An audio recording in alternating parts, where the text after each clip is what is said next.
दोस्तों, क्या हालचाल। आई होप कि आप सभी बढ़िया होंगे। आज आप सभी का फिर से स्वागत है एक और मॉडल सेट के साथ। आज हम इस मॉडल सेट को बिल्कुल नस्ते नाबूद कर देंगे। ये आपका वायरल 2024 का मॉडल सेट होने वाला है। पूरा सॉल्यूशन देखिएगा, मजा ही आ जाएगा। ये आपका टर्म 1 एमसीक्यू टाइप फिजिक्स का ये मॉडल पेपर होने वाला है, जो कि आपका 35 नंबर का होगा। जो टाइमिंग होती है इस पेपर की वो 1 घंटा 30 मिनट आपको बोर्ड एग्जाम में दी जाएगी। साथ के साथ कुछ सामान्य निर्देश और है दोस्तों, इनको भी आप ध्यान से पढ़ लीजिए। सावधानी पूर्वक सभी विवरण OMR आंसर शीट पर ही भरें।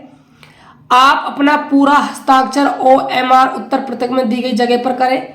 इस प्रश्न पुस्तिका में कुल 35 बहुविकल्पीय प्रश्न है। सभी प्रश्न अनिवार्य है। प्रत्येक प्रश्न की अधिमान्यता 1 अंक की है। 35 क्वेश्चन, हर एक क्वेश्चन 1 नंबर का, 35 नंबर का आपका पेपर हो जाता है। यदि दोस्तों अभी तक व्हाट्सएप ग्रुप आपने ज्वाइन नहीं किया है तो डिस्क्रिप्शन बॉक्स में लिंक दे रखा है, उसको ज्वाइन कर लीजिए, क्योंकि वहां पर आपको क्लास का जो PDF होता है वो फ्री में दिया जाता है। इसीलिए आप ग्रुप को ज्वाइन कर लीजिए, लिंक डिस्क्रिप्शन बॉक्स में है। तो देखिए, स्टार्ट करते हैं आज का पेपर। तो स्टार्ट करने से पहले आप सभी दोस्तों से रिक्वेस्ट है कि चैनल को प्लीज सब्सक्राइब कर लीजिएगा। देखिए पहला क्वेश्चन क्या है। इससे पहले मैंने 4 मॉडल सेट और सॉल्यूशन करवा दिए, आप उनको भी देख लीजिए। पहला क्वेश्चन है, यदि धन आवेश से किसी बिंदु की दूरी बढ़ जाती है तो बिंदु पर विभव का मान क्या होगा। देखिए, मान लीजिए कोई बिंदु आवेश है Q, इससे R दूरी पर कोई बिंदु है P। हमें इस P पर विद्युत विभव निकालना है तो फॉर्मूला आता है V बराबर में KQ/R। यानी जो हमारा वोल्टेज होता है वो दूरी की क्या होता है, व्युत्क्रमानुपाती होता है। अब आपने दूरी को बढ़ाया है, दूरी को आपने बढ़ाया है, इसका मतलब वोल्टेज क्या है आपका, घटने वाला है। तो देख लीजिए राइट आंसर आपका B ऑप्शन हो जाएगा। देखते हैं अगला क्वेश्चन। क्वेश्चन नंबर 2 क्या कह रहा है। 2 आवेश वाले गोले एक दूसरे पर D दूरी पर एक दूसरे पर F बल लगाते हैं। मान लीजिए 2 गोले हैं, इनके बीच जो डिस्टेंस है वो D है, और ये दोनों एक दूसरे पर कितना बल लगाते हैं, F बल लगाते हैं। बल का नहीं पता, आकर्षण है या फिर प्रतिकर्षण है। मान लेते हैं इस पर आवेश Q1 है, इस पर आवेश कितना है, Q2 है। आगे कह रहा है, यदि दोनों आवेशों को दुगुना कर दिया जाए और उनके बीच की दूरी दोगुनी कर दी जाए तो बल होगा। देखो शुरुआत में ये कंडीशन थी, तो लगने वाला बल हो जाएगा कूलाम के नियम से F बराबर के Q1 Q2 बटे में R का वैल्यू है, D का स्क्वायर होता है प्यारे बच्चों, R स्क्वायर होता है कूलाम के नियम में। अब आपने क्या किया, आवेशों को तो बढ़ा दिया, 2Q कर दिया इसको, तो D दूरी पर फिलहाल रखे हुए हैं, और इसको कितना कर दिया, 2Q2। कहा है बच्चों की दूरी की भी दुगना करनी है, तो पहले D थी भाई, इसको भी दुगना कर दीजिएगा, ठीक है। अब देखिए फॉर्मूला लगाइए, F बराबर में तो 2Q1 2Q2 बटे में D का स्क्वायर, मतलब 2D का स्क्वायर इस बार होने वाला है। तो देखिए F बराबर में के 2 से 2 गुणा होगा तो 4Q1 Q2 बटे में स्क्वायर होगा तो इसका हो जाएगा 4D स्क्वायर। 4 से 4 कैंसिल आउट हो गया।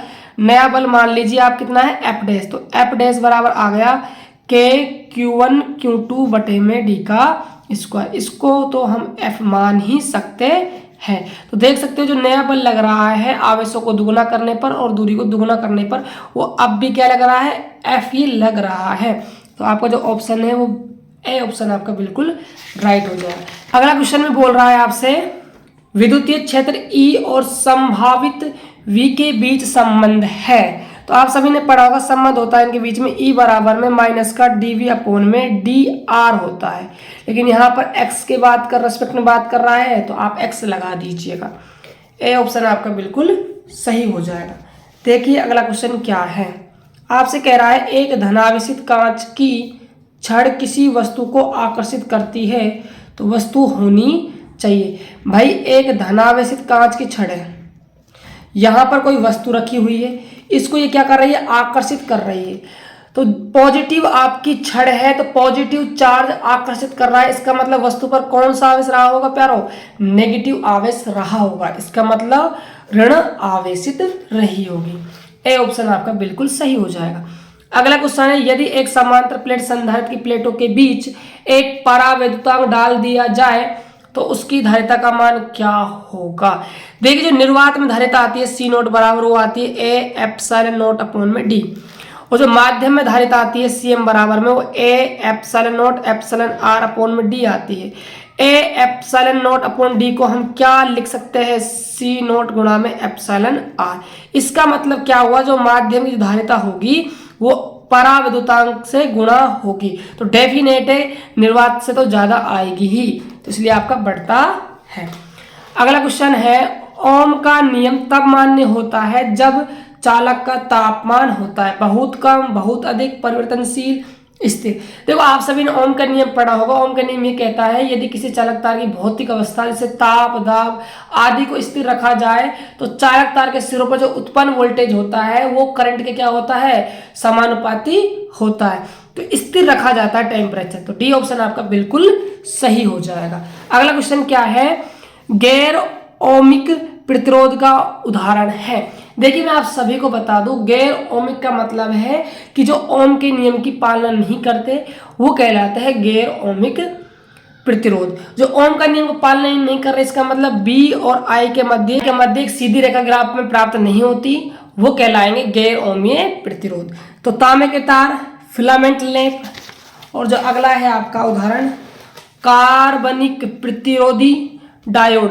तो याद रख लीजिए डायोड जो होता है वो आपका अर्धचालक होता है, और आप सभी ने सेमीकंडक्टर चैप्टर पढ़ा होगा, उसके अंदर आपने डायोड का ग्राफ पढ़ा होगा भंजक अवस्था में। तो जो ग्राफ आता है वो सीधी एक रेखा प्राप्त नहीं होती, कुछ इस टाइप से आपका ग्राफ आता है, इसलिए आपका डायोड सही आंसर हो जाएगा। अगला क्वेश्चन क्या है, देखिए विद्युत परिपथों के लिए किरचॉफ के पहले और दूसरे नियम के परिमाण है। देखिए जो किरचॉफ का पहला नियम होता है वो आवेश संरक्षण पर आधारित है, जो दूसरा नियम है आपका वो ऊर्जा संरक्षण पर आधारित है। तो आवेश और ऊर्जा संरक्षण, इसलिए आपका बी ऑप्शन बिल्कुल करेक्ट आंसर हो जाएगा। अगला क्वेश्चन है, एक कूलाम आवेश के लिए इलेक्ट्रॉनों की संख्या है। तो आपको एक कूलाम में इलेक्ट्रॉनों की संख्या निकालनी है, तो फॉर्मूला लग जाएगा Q बराबर में NE, तो N बराबर बन जाएगा फॉर्मूला Q अपॉन में E। अब देखिए आवेश का वैल्यू तो कितना है, एक इलेक्ट्रॉन का आवेश है 1.6 10⁻⁻19 कूलाम। अब आप इस पावर को ऊपर ले जाते हो तो ये प्लस की बन जाएगी 1.6। अब जब आप नीचे से एक पॉइंट हटाते हो तो ऊपर बन जाएगी 10⁻20/16। अब देखिए आपको 16 का डिवाइड करना है 10⁻20 में, जो तो बच्चों पॉसिबल है नहीं, लेकिन हम इसको थोड़ा सा सिंपल कर देते हैं। कैसे, देखिए 10⁻20 को मैं तोड़ सकता हूँ 10⁻2 और 10⁻18/16, और 10⁻2 को हम लिख सकते हैं 100/16 गुणा 10⁻18। अब देखिए आप 100 में चाहे 16 का भाग लगा दीजिए, या फिर कट रहा है तो पहले आप काट के थोड़ा सा इसको सिंपल कर लीजिएगा। देखो 4 के टेबल से कट जाएगा, 4 दूनी 8, 4 पंजे 20, 25 बार 4 चौके 16, 10⁻18। अब आप भाग लगाते हो तो 4 छिंगे 24 पॉइंट, 4 दूनी 8, 4 पंजे 20, 10⁻18 इलेक्ट्रॉन होंगे। तो राइट आंसर जो है आपका वो आपका ए ऑप्शन बिल्कुल सही हो जाएगा। अगला क्वेश्चन देखिए क्या है, एक आवेश क्यों त्रिज्या r की एक गाउसीय गोलाकार सतह से घिरा हुआ है। देखिए क्या कह रहा है क्वेश्चन में, ये मान लीजिए एक r त्रिज्या की गाउसीय गोलाकार सतह है और यहाँ कोई क्यों आवेश रखा हुआ है, इससे घिरा हुआ है। यदि त्रिज्या को 2 गुना कर दिया जाए तो बाहरी विद्युत प्रवाह का मतलब है, ये पूछ रहा है आपसे फ्लक्स के बारे में पूछ रहा है कि फ्लक्स कितना हो जाएगा।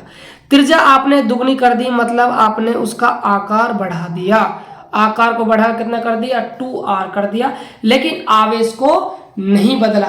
और आप सभी ने पढ़ा होगा गाउसी पृष्ठ के लिए, जब तक आकार आकृति बदलो आवेश का परिमाण ना बदले तो जो बदलने फ्लक्स का मान होता है उसमें कोई भी चेंज नहीं आता है। क्यों?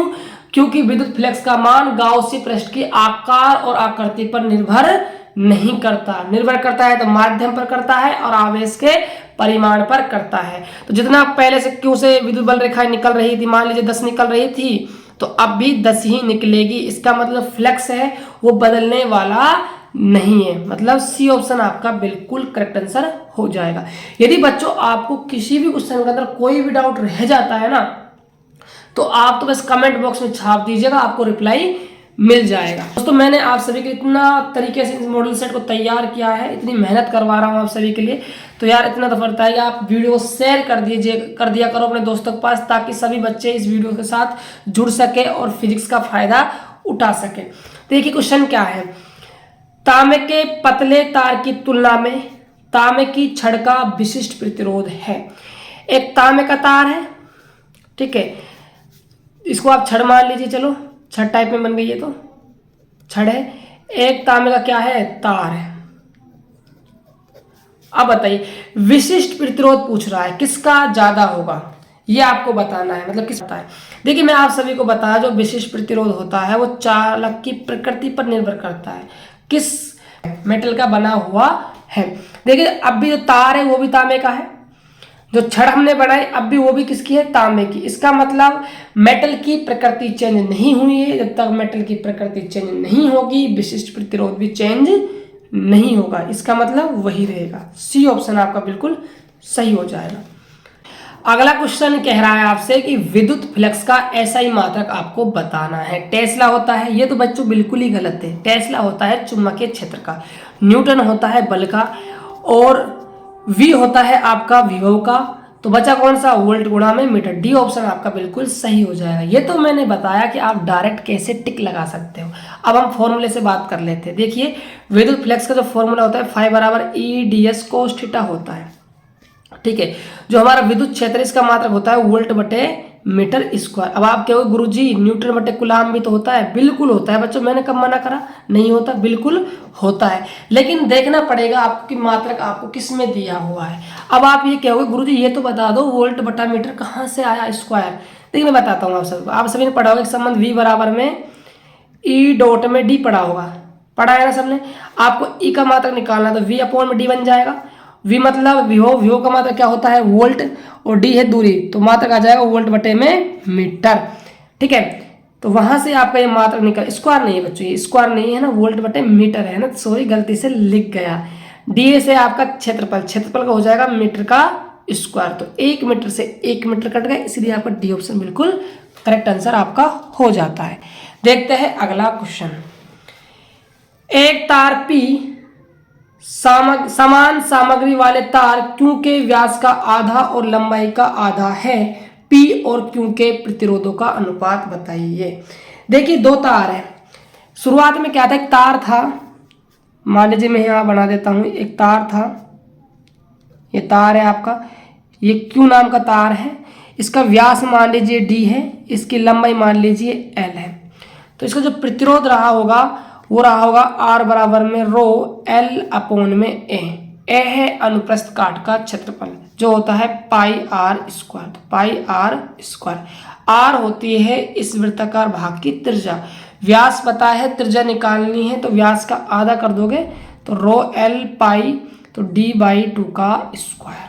आगे देखिए रो एल अपॉन में पाई डी स्क्वायर बटे में 4, तो 4 कहाँ चला जाएगा टॉप पर, 4 रो एल अपॉन में पाई डी स्क्वायर। इसको आप इक्वेशन नंबर 1 कह दीजिए। अब आपसे क्या कह रहा है कि P जो आपने तैयार किया है तार वो Q के व्यास का आधा है और उसकी लंबाई का क्या है आधा है। तो देखिए तो ये आपका एक दूसरा तार है P, इसका व्यास कितना है पहले की तुलना में आधा है और लंबाई कितनी है आधी है। तो इसका पहले प्रतिरोध निकाल लीजिए फिर हम अनुपात की बात कर लेंगे। तो देखिए R बराबर में रो एल अपॉन में पाई आर स्क्वायर आपका फॉर्मूला हो जाएगा। तो रो लंबाई आपने आधी कर दी मतलब एल बाई 2 कर दी, पाई गुणा में आर का स्क्वायर करना है। अब जो आपका व्यास है ना डी बाई 2, ये त्रिज्या नहीं है, ये व्यास है इस तार का। अब इसकी त्रिज्या कर निकालनी है तो डी बाई क्या हो जाएगी 4 हो जाएगी स्क्वायर। तो रो एल अपॉन में 2 गुणा में पाई डी स्क्वायर, 4 का स्क्वायर कितना होता है 16 होता है। तो आगे देखिए तो 2 से कट जाएगा 16 8 बार, तो 8 ऊपर चला जाएगा 8 रो एल अपॉन में पाई डी स्क्वायर, इक्वेशन नंबर 2। अब आपसे पूछ रहा है कि भाई पी और क्यू के प्रतिरोधों का अनुपात पूछ रहा है। तो देखिए तो यहाँ पर जो प्रतिरोध है आर पी आएगा और यहाँ पर क्या आएगा आर क्यू आ जाएगा। तो आरपी की जो वैल्यू है वो आपकी है 8 रो एल अपॉन में पाई डी स्क्वायर। ठीक है, अब आप भाग लगाओगे आर क्यू का तो पाई डी स्क्वायर ऊपर चला जाएगा बटे में 4 रो एल आपका नीचे आ जाएगा। तो पाई डी स्क्वायर से पाई डी स्क्वायर कट गया, आर एल से रो आर एल कट गया। तो 8/4, 4 से 8 2 बार कट गया, तो 2:1 यानी 2/1 मतलब 2:1 आपका राइट आंसर हो जाएगा। तो सी ऑप्शन आपका बिल्कुल सही हो जाएगा। तो ऐसे करना था बच्चों इस सवाल को। आई होप कि आपको समझ में आ गया होगा। अगला क्वेश्चन क्या है, उस पदार्थ का नाम बताइए जो तापमान में वृद्धि के साथ कम प्रतिरोध देता है। देखिए, एक होता है हमारा चालक, एक होता है हमारा अर्धचालक।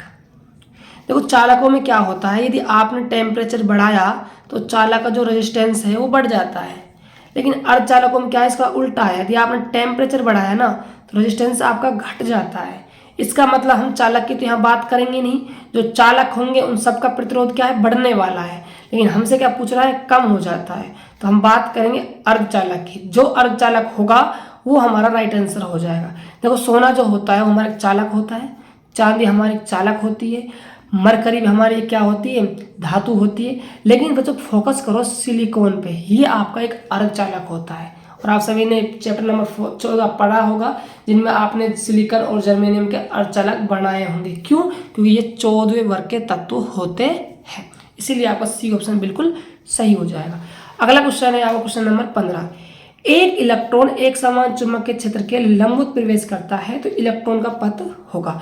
देखिए जब भी कोई इलेक्ट्रॉन, मान लीजिए आपका चुंबकीय क्षेत्र है, इसके अंदर 90 डिग्री में प्रवेश करता है तो वो इलेक्ट्रॉन हमेशा एक सर्कलाकार गति में घूमता है, यानी कि वृत्तीय गति में आपका पथ हो जाएगा। ए ऑप्शन आपका बिल्कुल सही हो जाएगा।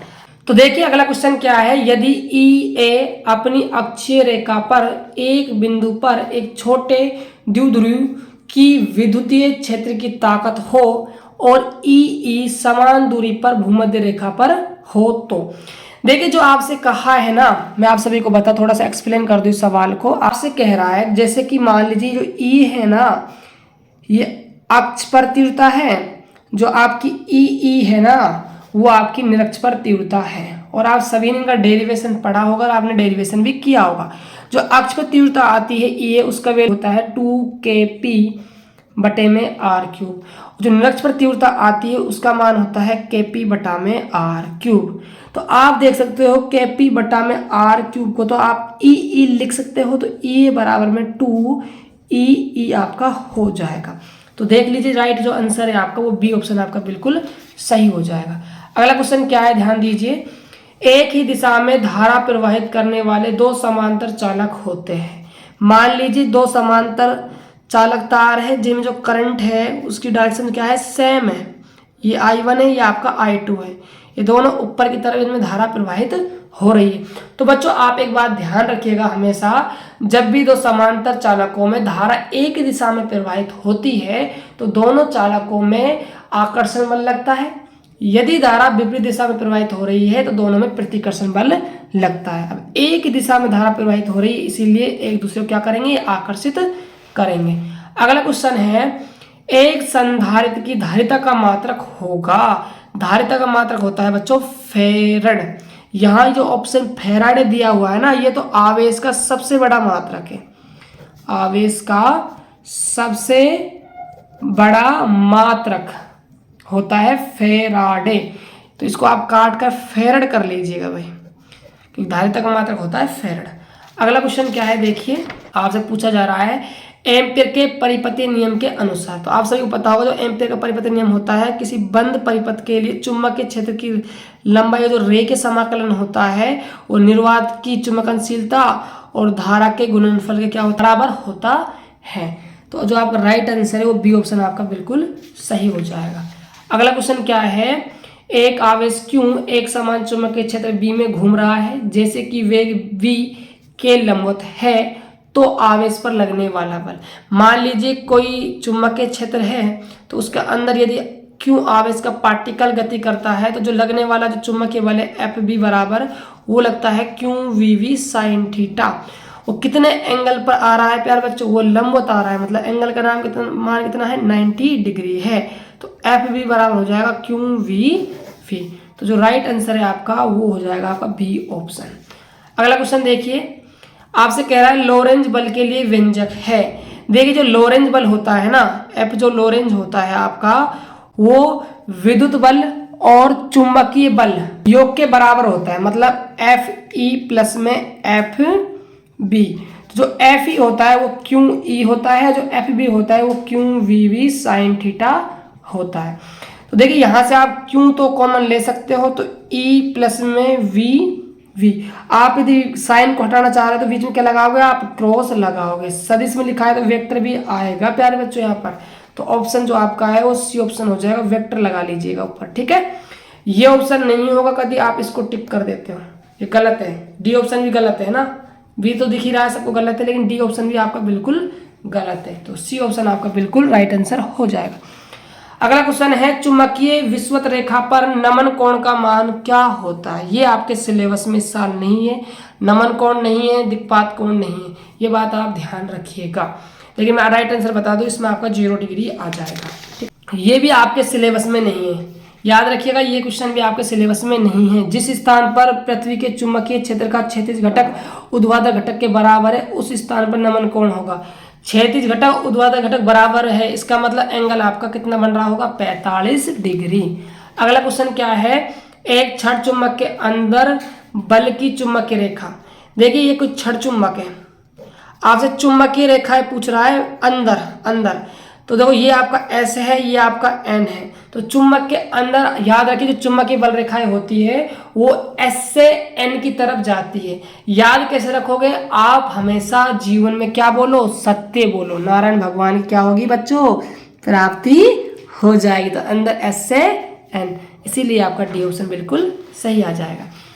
अगला क्वेश्चन है, पृथ्वी के चुंबकीय तत्व है लोहा, निकिल और कोबाल्ट बिल्कुल, एल्यूमिनियम, चांदी और सोना बिल्कुल। 3 राशियां जो पृथ्वी के चुंबकीय व्यवहार का वर्णन करती है। तो सी ऑप्शन ध्यान रखिएगा, इसमें राइट आंसर हो जाएगा।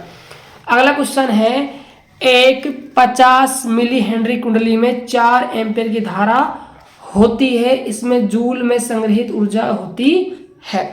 देखिए आपको कुंडली का क्या दे रखा है, स्वेप्रेरण गुणांक L बराबर में 50 मिली हेनरी।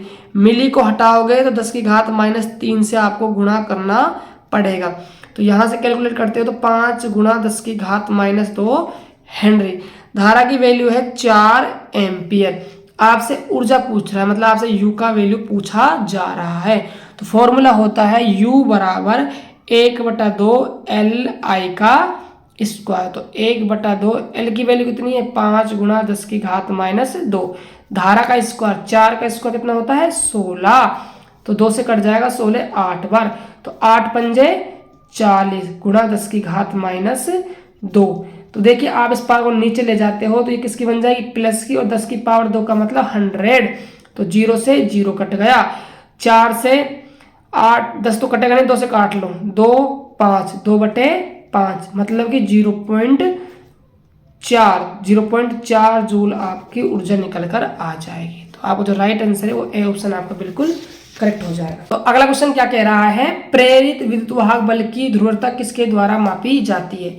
बायोट सावर्ट के नियम से, फ्लेमिंग का दाएं हाथ का नियम, लेंज का नियम, एम्पीयर का परिपथ नियम। तो ये आपका लेंज के नियम से मापन किया जाता है इसका, ठीक है। अगला क्वेश्चन देखिए, काफी शानदार क्वेश्चन है दोस्तों। जो क्वेश्चन नंबर आपका 28 है वो काफी लाजवाब क्वेश्चन है। एक प्रोटॉन है, एक न्यूट्रॉन है, एक आपका अल्फा कण में समान गति ऊर्जा होती है। गति ऊर्जा क्या होती है, समान होती है। जब एक सामान्य चुंबकीय क्षेत्र लगाया जाता है तो उनके पथों की त्रिज्या की तुलना कीजिए। देखो आपको मैं सभी का रेशो बता दूं, जो त्रिज्याओं का अनुपात जो रेशो होता है, मान लीजिए प्रोटॉन है आपका Rp, ड्यूटेरियम के लिए Rd और अल्फा के लिए R अल्फा, वो होता है रूट के अंदर Mp मतलब कि प्रोटॉन का द्रव्यमान बटे में Qp मतलब कि प्रोटॉन पर आवेश, अनुपात रूट में Md बटे में Qd अनुपात रूट के अंदर M अल्फा बटे में Q अल्फा। ये आपका रेशो होता है। अब देखिए, अब आपको त्रिज्याओं का अनुपात निकालना है तो क्या करोगे, देखो यहाँ तो त्रिज्याओं का अनुपात चल रहा है, मैं बात कर रहा हूँ उनकी, ठीक है। एमपी का मतलब है प्रोटॉन का द्रव्यमान। जो प्रोटॉन का द्रव्यमान होता है वो कितना होता है, 1.10⁻⁻27। ठीक है, उसको मैं ना एक मान रहा हूँ। क्या मान रहा हूँ, उसको मैं एक मान के चल रहा हूँ। तो 1/में QD है आवेश, जो इलेक्ट्रॉन के बराबर होता है, इसको भी मैं एक मान रहा हूँ। ठीक है, MD मतलब है ड्यूट्रियम। ड्यूट्रियम होता है 1H2 होता है। ठीक है, ये आपका ड्यूट्रियम है। तो इसका जो द्रव्यमान है वो कितना होता है, 2। कितना होता है, √2। और जो आवेश है वो कितना है, 1 अनुपात M अल्फा। अल्फा क्या होता है, हीलियम का पार्टिकल होता है 2He4। तो द्रव्यमान है रूट के अंदर 4, आवेश कितना है 2। तो यहाँ से आया आपका 1, यहाँ से निकला √2, 4 का 2 से 2 कट गया, 1/√2/1। तो राइट जो आंसर है आपका वो आपका बी ऑप्शन बिल्कुल करेक्ट आंसर हो जाएगा। अगला क्वेश्चन देखिए क्या कह रहा है। 10 एम्पियर की धारा एक लंबे तार से गुजर रही है। ये आपका तार है जिसमें 20 सेंटीमीटर त्रिज्या का अर्धवृत्ताकार लूप है, जैसा कि चित्र में दिखाया गया है। लूप के केंद्र पर उत्पन्न चुंबकीय क्षेत्र होगा। तो देखिए ये एक डेरिवेशन पार्ट का क्वेश्चन है, मैं आप सभी को बता दूं, और इसका आप सभी ने फॉर्मूला पढ़ा होगा। तो फॉर्मूला आता है, पूरे के लिए बात करूंगा मैं पहले बच्चों। यदि पूरा क्या हो कि पूरा एक सर्किल बन जाए तो उस पर कितना चुंबकीय क्षेत्र केंद्र पर उत्पन्न होता है, तो वो होता है μ0/4π गुणा में 2πNI/r। ये संपूर्ण के लिए, लेकिन हम बात कर रहे हैं आधे के लिए, तो भाग लगाएंगे 2 का, तो जो फॉर्मूला है हमारा वो फॉर्मूला बन जाएगा μ0/4π। 2 आपका कट जाएगा, पाई n है फेरोक संख्या, कुछ नहीं कहा तो हम फेरोक संख्या 1 मान लें, गुणा में I/r। अब देखिए, अब आपको सिर्फ कैलकुलेशन करनी है। μ0 का मान होता है 4π गुणा में 10⁻⁷ बटे में 4π गुणा में पाई की वैल्यू पाई रख लीजिए, क्योंकि ऑप्शन में पाई में आंसर दिए हुए हैं। आई है धारा बह रही है 10 एम्पियर, बटे में त्रिज्या है आपकी 20। तो 4π से 4π कट गया, 10 से 20 2 बार कट गया। ठीक है, आगे देखिए, गुणा 10⁻⁷ गुणा में पाई बटे में 2। हमसे एक छोटी सी गलती हो गई, जो हमें रेडियस दी हुई है ना वो सेंटीमीटर में दी हुई है, और हम सब ने सीखा है जो कैलकुलेशन की जाती है वो हमेशा m के पत्ती में की जाती है। तो सेंटीमीटर को बदलना पड़ेगा मीटर में, इसीलिए यहाँ पर मैं 100 का भाग लगा दूंगा। तो 10 से कट गया 20 2 बार, 100 आपका कहाँ चला जाएगा, टॉप पर 10⁻2। अब देखिए यहाँ से कितनी पावर बचने वाली है। देखिए जो 1 10 है उसको मैं अलग लिख रहा हूँ, जो 1 पावर है 10 की वो इससे क्या हो जाएगी, कम हो जाएगी, मतलब 1 कम कर देगा वो, -6 गुणा में पाई बटे में 2। अब 2 का भाग लगाओगे आप 10 में तो 5 में चला गया, 10⁻⁻6 को आप माइक्रो लिख सकते हो, और पाई चुंबकीय क्षेत्र इसका मात्रा क्या हो जाएगा, टेस्ला हो जाएगा, जिसे हम T लिख सकते हैं। तो आपका जो राइट आंसर है वो बी ऑप्शन आपका बिल्कुल सही हो जाएगा। तो बच्चों फोकस करना है इस पर, है ना। ये सेंटीमीटर में था लेकिन हमें कैलकुलेट करना है मीटर में, इसलिए थोड़ी सी मिस्टेक हो गई, इसके लिए मैं आप सभी से क्षमा चाहता हूँ। क्वेश्चन नंबर 30 क्या है। चालकों की एक प्रणाली में 2 एम्पियर की धारा प्रवाहित होती है, जैसा कि चित्र में दिखाया गया है। विभवांतर VA - VB आपको निकालना है। अब आप ध्यान दीजिएगा, थोड़ा सा सवाल थोड़ा सा अच्छे लेवल का सवाल है बच्चों। देखिए ये वाला जो 2 ओम का प्रतिरोध है और 3 ओम का जो प्रतिरोध है, ये हमारे कौन से क्रम में जुड़े हुए, ऊपर श्रेणी क्रम में जुड़े हुए हैं। तो श्रेणी क्रम में जुड़े हुए हैं तो यहाँ पर सीरीज ऑर्डर का कॉम्बिनेशन फॉर्मूला लग जाएगा। तो यहाँ क्या होने वाला, 2 और 3, ये आपका 5 ओम का बन जाएगा। सेम ऐसे ही आपका नीचे वाला बन जाएगा, कितने ओम का, 5 ओम का, ये भी आपका 5 ओम का। धारा कितनी बह रही है, 2 एम्पियर, और निकल कितनी रही है, वो भी 2 एम्पियर। देखिए अब थोड़ा सा आप गौर फरमाइएगा, और आपने कुछ चीजें सीखी है ना, तो ये सवाल इजीली हल हो जाएगा। देखो समांतर क्रम में जब भी हमारे 2 प्रतिरोध 3 प्रतिरोध या कितने भी प्रतिरोध हो जुड़े होते हैं, तो जो धारा होती है ना वो बट जाती है। तो यहाँ 2 एम्पियर आई, ऊपर भी 5 ओम है, नीचे भी 5 ओम है, तो प्रतिरोध समान है, रुकावट समान है, धारा भी क्या जाएगी, समान। तो यहाँ से भी 1 एम्पियर गई, यहाँ से भी 1 एम्पियर चली गई, तो यहाँ 1 एम्पियर और यहाँ भी 1 एम्पियर। तो वोल्टेज फॉर्मूला होता है ओम के नियम से, V बराबर में IR। हमें VA - VB का डिफरेंस निकालना है। तो VA कैसे निकालोगे, तो V कहाँ, ये रहा VA, तो आई कितनी जा रही है 1, प्रतिरोध कितना है 2, तो इसका आ गया 2 वोल्टेज। ठीक है, बात की जाए बी के लिए तो धारा कितनी जा रही है 1 एम्पियर, प्रतिरोध कितना है 3, तो वी कितना हो जाएगा 1 गुणा में 3, मतलब कि 3 वी आपका हो जाएगा। तो वी कितना है आपका 2 वोल्ट और वी भी कितना है आपका 3 वोल्ट, घटेगा तो माइनस का वोल्ट आपका आंसर निकल कर आ जाएगा। तो सी ऑप्शन आपका बिल्कुल करेक्ट आंसर हो जाएगा। अगला क्वेश्चन है, प्रतिरोधों को मापने के अन्य तरीकों की तुलना में व्हीटस्टोन ब्रिज अधिक सटीक क्यों है? क्योंकि बच्चों ये एक शून्य विच्छेद विधि पर आधारित है। तो देखिए क्वेश्चन में क्या कह रहा है, 3 समान संधारित्र प्रत्येक की धारिता C साथ जुड़े हुए हैं जैसा कि चित्र में दिखाया गया है, और A और B के बीच तुल्य धारिता ज्ञात कीजिए। तुल्य धारिता बच्चों हमको निकाल के बतानी।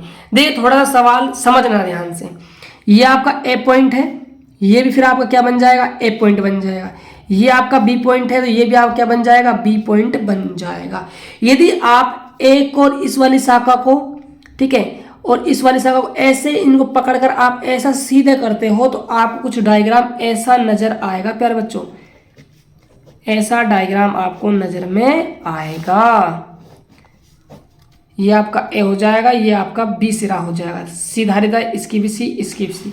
अब 3 संधारित्र आपके कौन से क्रम में जुड़े हुए हैं? समांतर क्रम में जुड़े हुए हैं। तो धारिता का फॉर्मूला क्या होता है? समांतर क्रम में तीनों का टोटल कर दीजिए, बस कुल धारिता निकल कर आ जाएगी सी प्लस सी प्लस सी। 3 सी आपका राइट आंसर हो जाएगा, बी ऑप्शन आपका बिल्कुल सही हो जाएगा। अगला क्वेश्चन क्या है, CSCl क्रिस्टल संरचना में CS प्लस और Cl माइनस आयनों को BCC विन्यास में व्यवस्थित किया जाता है जैसा कि चित्र में दिखाया गया है। Cl माइनस आयन पर 8 CS प्लस आयन द्वारा लगाया गया शुद्ध स्थिर वैद्युत बल ज्ञात कीजिए। देखिए एक यहाँ पर Cl माइनस का आयन है, ये आपका एक घन है, ठीक है, और घन के 8 कोनों पर CS प्लस आयन रखे हुए हैं, तो Cl माइनस पर कितना बल लगेगा? थोड़ा सा दिमाग लगाना बच्चा, है ना, थोड़ा सा बेसिक क्वेश्चन है लेकिन अच्छा क्वेश्चन है। देखो जो माइनस का है, ये प्लस का है, ये इसको आकर्षित करेगा, ये भी इसको आकर्षित करेगा, ये भी आकर्षित करेगा, ये भी आकर्षित करेगा, ये भी सब आकर्षित करेंगे। तो Cl माइनस पर तो सिर्फ बल जो लगा रहे हैं वो CS प्लस खुद की तरफ लगा रहे हैं, उस पर थोड़ी लग रहा है बल, ठीक है। तो जो लगने वाला जो नेट बल है वो कितना हो जाएगा? 0 हो जाएगा। क्यों? क्योंकि सब एक दूसरे प्रभाव क्या कर देंगे? निरस्त कर देंगे। तो अगला क्वेश्चन ये है कि विद्युत क्षेत्र और समविभव पृष्ठ सतह के बीच कोण क्या है? तो बच्चों सबको पता है समविभव पृष्ठ, मान लीजिए आपका कोई समविभव पृष्ठ है, उस पर मैं विद्युत क्षेत्र रेखा खींचूं तो वो हमेशा 90 डिग्री पर होगी, मतलब 90 डिग्री हमेशा। अगला क्वेश्चन देखिए, जब एक चुंबक को उसके N ध्रुव के साथ बंद कुंडली की ओर ले जाया जाता है तो कुंडली का निकटवर्ती सिरा इस प्रकार कार्य करता है, उत्तरी ध्रुव की तरह, दक्षिणी ध्रुव, धनात्मक आवेश, ऋणात्मक आवेश। देखिए आप सभी ने हस्बैंड और वाइफ की कहानी तो पढ़ी होगी, जो बच्चे ने हस्बैंड और वाइफ कहानी पढ़ी वो इजीली इसको कर देगा। हालांकि हो सकता है आपके टीचर ने नहीं पढ़ाया हो, लेकिन जो मैं पढ़ाता हूँ इसको टॉपिक को, काफ़ी बोरिंग टॉपिक है, लेकिन इसको मैं ऐसा फील करवाता हूँ बच्चों को, हस्बैंड और वाइफ कहानी से जिंदगी में नहीं भूल सकते, ठीक है। मैं आपको थोड़ा सा एक्सप्लेन करता हूँ। देखिए एक चुम्बक है और N ध्रुव क्या है? कुंडली के पास आएगा, यहाँ हमारी कुंडली है, इसके पास क्या आ रहा है? N सिरा पास आ रहा है, मतलब इसको हम कुंडली के पास लेकर जा रहे हैं। देखो हस्बैंड और वाइफ कहानी में क्या होता है, हस्बैंड जब घर पर रहता है जब भी वाइफ क्या करती है? उसका विरोध करती है, और जब हस्बैंड ना घर से बाहर चला जाता है जब भी उसका क्या करती है? विरोध करती है। इस टॉपिक को मैं आपको डिटेल से वीडियो बनाकर दे दूंगा जिससे कि आपको कोई परेशानी नहीं होगी, ठीक है। अब देखिए ये N सिरा कुंडली के पास जा रहा है तो कुंडली कहेगी मत आओ, दूर चले जाओ, N को दूर भेजना है, तो यहाँ पर इसको रूप धारण करना होगा N का, तो यहाँ N और यहाँ S, तो N आ जाएगा, क्या आ जाएगा? कुंडलियों का पास और सिरा N ध्रुव की भांति कार्य करेगा, मतलब नॉर्थ, उत्तरी ध्रुव। तो ए ऑप्शन आपका बिल्कुल सही हो जाएगा। तो दोस्तों ये था आपका मॉडल सेट 5 जिसको हमने आसान शब्दों में आसान तरीके से सोल्व कर दिया है। आई होप कि आपको ये सॉल्यूशन भी समझ में आ गया होगा। यदि आपने पूरा सॉल्यूशन देखा है और आपको ये वीडियो अच्छा लगा हो तो कमेंट कीजिएगा जरूर हमें, जिससे कि हमें पता लगे कि कितना बच्चों को समझ में आ रहा है। तो हमारे चैनल पर ऐसे रेगुलर आपके एग्जाम से पहले आपको कंटेंट मिलते रहेंगे, इसीलिए आप चैनल को सब्सक्राइब कर लीजिएगा। डिस्क्रिप्शन बॉक्स में व्हाट्सएप ग्रुप का लिंक दिया हुआ है, उसको भी ज्वाइन कर लीजिएगा। फिर मिलते हैं एक बेहतर वीडियो के साथ, तब तक के लिए जय हिंद जय भारत।